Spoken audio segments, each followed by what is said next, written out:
I consider myself a pretty fortunate person, especially as an animation fan, because I got to grow up during the early 90s. That was a great time for animation. It was a great time for video games too.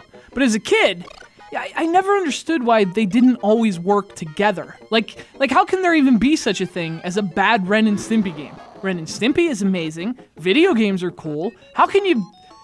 Like it's math, right? How can Aaahh! Monsters be such a lousy game?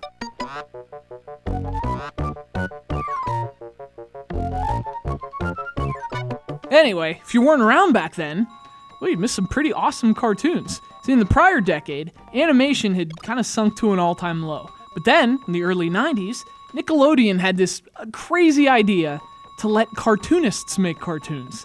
The result was the Nicktoons, cartoons that were daring and innovative, and yet also harkened back to the glory years. The first three were Rugrats, Doug, and of course Ren and Stimpy, but next came Rocko's Modern Life, another incredible cartoon. And then a year later, Aaahh! Monsters. I loved Aaahh! Monsters, I still do.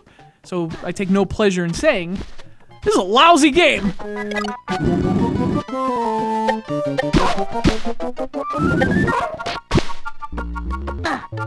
So this thing was released in 1995, right around the tail end of the 16-bit era. And if there's anything it does right, it's the graphics and all their 16-bit glory. I mean, it's not like this is the most gorgeous Genesis game ever released or anything, but it really captures the show's distinct, bizarre style. Great sprites, great color, the animation's even better. Again, not really exceptional, but it does look good, just as a game based on Aaahh! Monsters should. Now, unfortunately, the gameplay's so boring it doesn't make much of a difference. This is your typical, everyday, generic 16-bit platformer, despite the fact that, at first, it doesn't seem to be. But you control all three of the show's main characters, tagging in and out as you need to, and each one has different abilities, which sounds awesome, right? Yeah, it's not that awesome.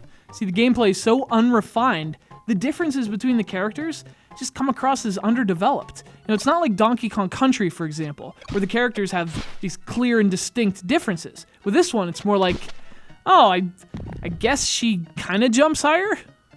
And each one has a special move, but they're too specific to certain situations. Like, can't reach a ledge? Switch to Oblina. Done. You know, in other words, it's not like the special moves are general enough to be useful in a lot of situations. They're useful in a situation, which also makes the character switching less interesting than it should be.